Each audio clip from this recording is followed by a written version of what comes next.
آپ کا میسج نہیں گیا، ان کا جواب نہیں آیا، اب آپ کو لگ رہا ہے کہ گیم ختم ہو گیا؟ نہیں، گیم تو اب شروع ہوا ہے۔ یہ سناٹا جو آپ کے درمیان ہے، یہ محض خاموشی نہیں ہے، یہ آپ کی خودداری کا سب سے بڑا امتحان ہے۔ اگر آج آپ ٹوٹ گئے تو یاد رکھنا آپ ہمیشہ کے لیے ان کی نظروں میں گر جاؤ گے، لیکن اگر آج آپ نے میری یہ بتائی ہوئی ریورس سائیکولوجی سمجھ لی تو وہی انسان جو آپ کو اگنور کر رہا ہے کل آپ کی ایک جھلک اور آپ کی توجہ کے لیے تڑپے گا۔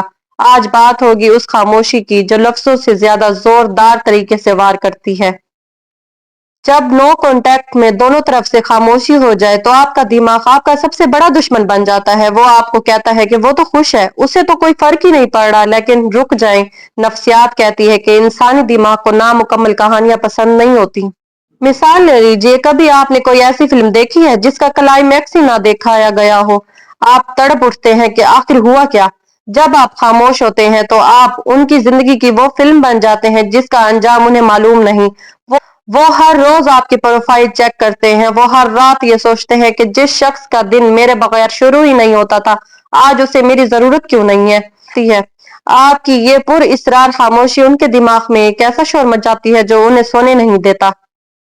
ایک گہری بات یاد رکھنا، محبت بھیک مانگنے سے نہیں، میسر نہ ہونے سے بڑھتی ہے۔ مثال کے طور پر آپ نے اکثر دیکھا ہوگا کہ جب کسی چیز کو حاصل کر لیتے ہیں تو اس کی قدر ختم ہو جاتی ہے۔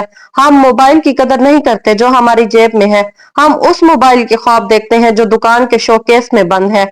جب آپ ہر وقت دستیاب تھے آپ ان کے لیے ایک کھلی کتاب تھے، اب جب دونوں طرف خاموشی ہے تو آپ نے ایک خلا قائم کی ہے۔ ریورس سائیکولوجی کہتی ہے کہ قدرت کسی بھی جگہ کو خالی نہیں رہنے دیتی، جب آپ اپنی موجودگی سے اس جگہ کو نہیں بھرتے تو سامنے والا مجبور ہو جاتا ہے، وہ اس جگہ کو آپ کی یادوں، آپ کی کمیوں اور آپ کے پچھتاووں سے بھرتا ہے۔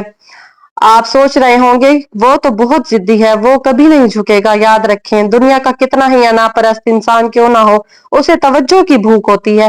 جب آپ انہیں توجہ دینا بند کر دیتے ہیں تو ان کی ایگو کو خوراک ملنا بند ہو جاتی ہے۔ شروع میں وہ غصہ دکھائیں گے، پھر وہ دکھاوا کریں گے کہ وہ بہت خوش ہے، لیکن تیسرے مرحلے میں جب وہ خوف زدہ ہو جائیں گے، انہیں ڈر لگے گا کہ کہیں آپ نے واقعی انہیں بھلا تو نہیں دیا، کہیں آپ کی زندگی میں کوئی اور تو نہیں آ گیا۔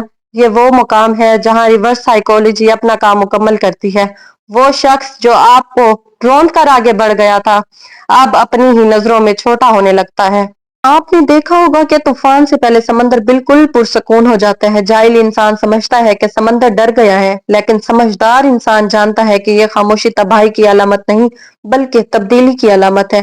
جب آپ خاموش ہوتے ہیں تو آپ سامنے والے کو یہ پیغام دے رہے ہوتے ہیں کہ میں نے اپنی زندگی کی بھاگ دوڑ تمہارے ہاتھ سے لے کر واپس اپنے ہاتھ میں لے لی ہے۔ ریورس سائیکولوجی یہاں یہ کہتی ہے کہ جب آپ کسی کو یہ احساس دلاتے ہیں کہ آپ ان کے بغیر مکمل ہیں تو وہ شخص دوبارہ آپ کا حصہ بننے کے لیے تڑپ اٹھتا ہے۔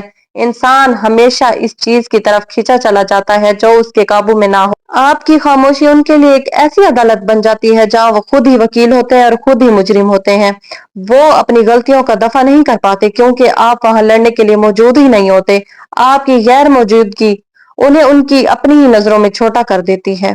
انسان کی نفسیات یہ ہے کہ وہ اس سائے کے پیچھے بھاگتا ہے جو اس سے دور جا رہا ہو اور اس سائے سے دور بھاگتا ہے جو اس کے پیچھے پڑ جائے۔ کبھی آپ نے غور کیا ہے کہ جب ہم کسی بند کمرے میں ہوں اور اچانک بجلی چلی جائے تو ہم اس وقت تک بے چین نہیں ہوتے جب تک ہمیں یہ احساس نہ ہو جائے کہ اب اندھیرا مستقل ہو سکتا ہے۔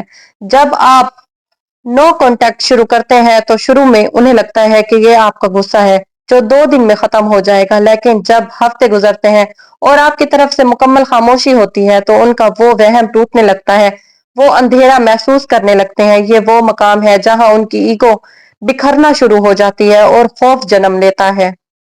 لوگ مجھ سے پوچھتے ہیں کہ میڈم اگر وہ پھر نہ آیا تو؟ میرا جواب غور سے سننا، خاموشی کا مقصد صرف اسے واپس لانا نہیں ہے بلکہ خود کو واپس پانا ہے۔ ایک شکاری جب شکار کے لیے جھاڑیوں میں چھپتا ہے تو وہ خاموش ہو جاتا ہے، اس کا مطلب یہ نہیں ہوتا کہ وہ ڈر گیا ہے بلکہ وہ اپنے وار کے لیے صحیح وقت کا انتظار کر رہا ہوتا ہے۔ آپ کی یہ خاموشی آپ کا وہ وقت ہے جس میں آپ نے خود کو سنوارنا ہے، جس میں آپ نے خود پر توجہ دینی ہے۔